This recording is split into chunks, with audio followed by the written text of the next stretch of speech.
ભૂપતાણીનો પરિવાર દુબઈમાં ફસાયો છે। તેમનો દીકરો અને તેનો પરિવાર દુબઈમાં અટવાયા। જયંત ભૂપતાણીનો દીકરો છેલ્લા 10 વર્ષથી દુબઈ નોકરી કરે છે। 15 દિવસ અગાઉ પત્ની પણ દુબઈ ફરવા ગયા હતા। દીકરાએ ફોન કરીને પિતાને આપી યુદ્ધની સ્થિતિની જાણકારી। દુબઈમાં સામાન્ય લોકો માટે સ્થિતિ સુરક્ષિત હોવાનું નિવેદન આપ્યું છે। અમેરિકાની કંપનીઓ અને ઇમારતો પર હુમલો કરાયો હોવાનું નિવેદન સામે આવ્યું।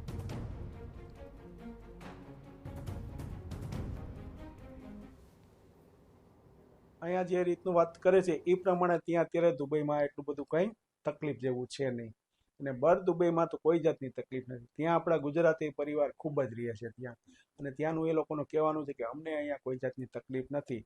ત્યાં જે હુમલા થયેલા છે એ વાતો કરે છે એ હુમલા જે અમેરિકા બેઝના સેન્ટરો છે એની ઉપર એ લોકોએ હુમલા કરેલા છે। બાકી પ્રોપર ત્યાં જે પબ્લિક છે એ લોકોને કોઈ જાતની તકલીફ છે નહીં।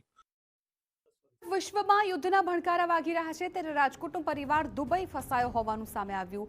રાજકોટમાં રહેતા જયંત ભૂપતાણીનું કહેવું છે કે તેમનો દીકરો પુત્રવધુ અને તેમના પત્ની દુબઈમાં છે ત્યારે યુદ્ધની સ્થિતિ વચ્ચે જયંત ભૂપતાણીના પુત્રએ તેમની સાથે વિડીયો કોલ પર વાત કરીને યુદ્ધની સ્થિતિમાં દુબઈમાં કેવી પરિસ્થિતિ છે તેનો ચિતાર વર્ણવ્યો।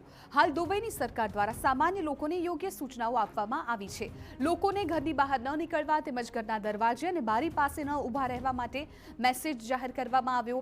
હાલ દુબઈમાં જાહેર બજાર પણ ખુલ્લી હોવાની માહિતી આપી। જો કે પિતા તરીકે જયંત ભૂપતાણીનું કહેવું છે કે જો વૈશ્વિક સ્તરે પરિસ્થિતિ બગડે તો અન્ય દેશોમાં ફસાયેલા લોકોને ભારત પરત લાવવા માટે માંગ કરી છે। ત્યાં જે હુમલા થયેલા છે એ વાતો કરે છે એ હુમલા જે અમેરિકા બેઝના સેન્ટરો છે એની ઉપર એ લોકોએ હુમલા કરેલા છે। બાકી પ્રોપર ત્યાં જે પબ્લિક છે એ લોકોને કોઈ જાતની તકલીફ છે નહીં। એવું બને તો અમે ભારત સરકારને વિનંતી કરીશું કે અમારા પરિવાર અને ભારતના જેટલા બીજા પરિવારો ત્યાં રહેવા ગયા છે દુબઈમાં એ લોકોને પરત લાવવા માટે અમે ભારત સરકારને વિનંતી કરીશું। હાલની પરિસ્થિતિ એવી છે કે ત્યાં કોઈ જાતની તકલીફ છે નહીં।